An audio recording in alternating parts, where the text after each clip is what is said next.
Kickstarting doTERRA Europe was an exciting time.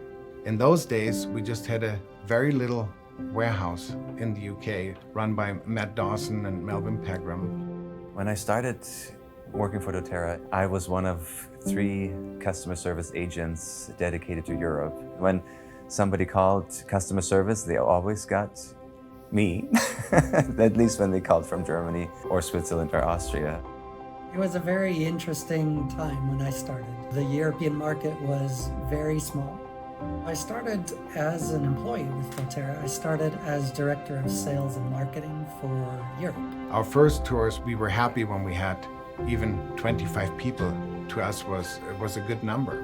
You know, I remember we had some meetings where we ended up just being with the local leader and having a one-on-one meeting because nobody showed. Jürgen and Murray and I, we were customer service, we were account management, we were sales manager, we were the events team, the marketing department. We did basically everything that we have departments for now.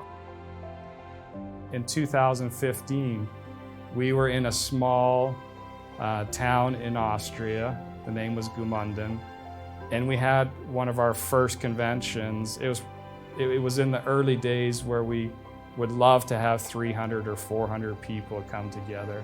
I remember calling up Jürgen and calling up Christian, and we announced at that convention that we were moving to Austria, all 3 families. This was a huge opportunity. I felt like for us, it changed like everything that we've done so far. We didn't have the wonderful Pleasant Grove campus. There wasn't all these buildings and spaces.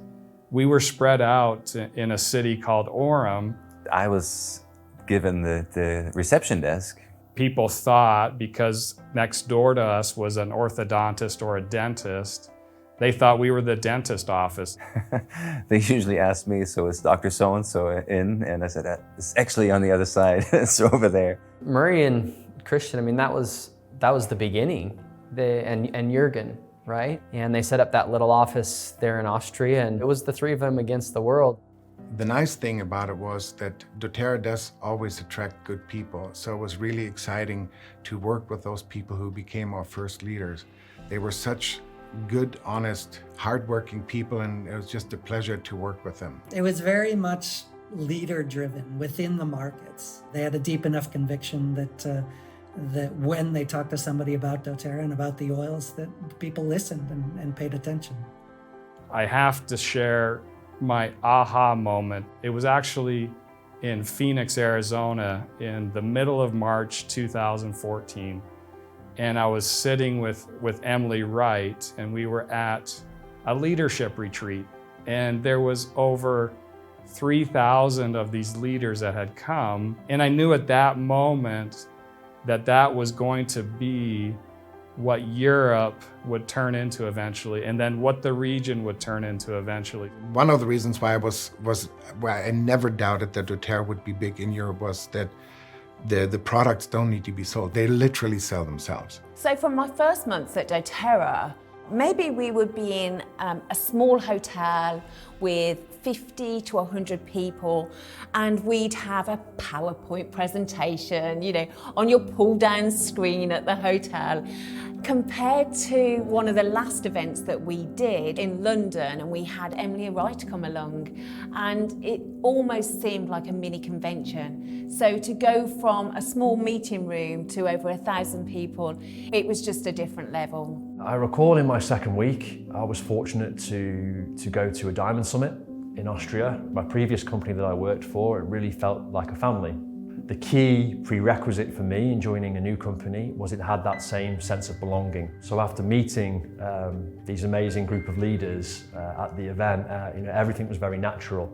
Everybody seemed very committed, but also it was very organic. My first ever interaction with our advocates was at the London Convention in 2018. It was so eye-opening to see what doTERRA truly stands for. It helped me understand and fall in love with the company so much more.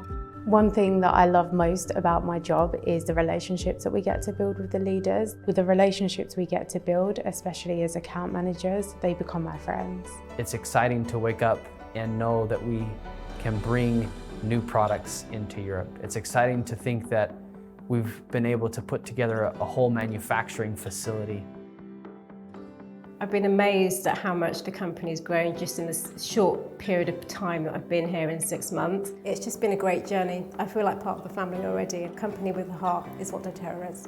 One constant throughout every day, you know, the highs and lows of what we're trying to do and what we're trying to build is that we are stewards of the culture.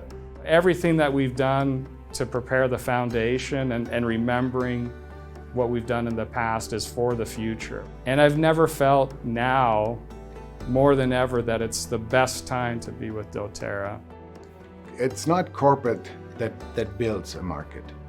It's actually the leaders that do it and our partnership with the leaders. It's always good to look back and see where we've come from, but to me it's more exciting to see where we're going in the future. It's because of all of those things that have been done, that foundation that's been set, built on the original founders' foundation, that we have the opportunity to do these amazing things together. We grew up together. We grew up with you leaders that are now diamonds and blue diamonds and presidential diamonds. Every day there's something new, there's a new place, there's a new person that we get to help. And even after 11 years, you know, still looking out and seeing all of the people out there who have no idea who we are, that keeps me pretty excited.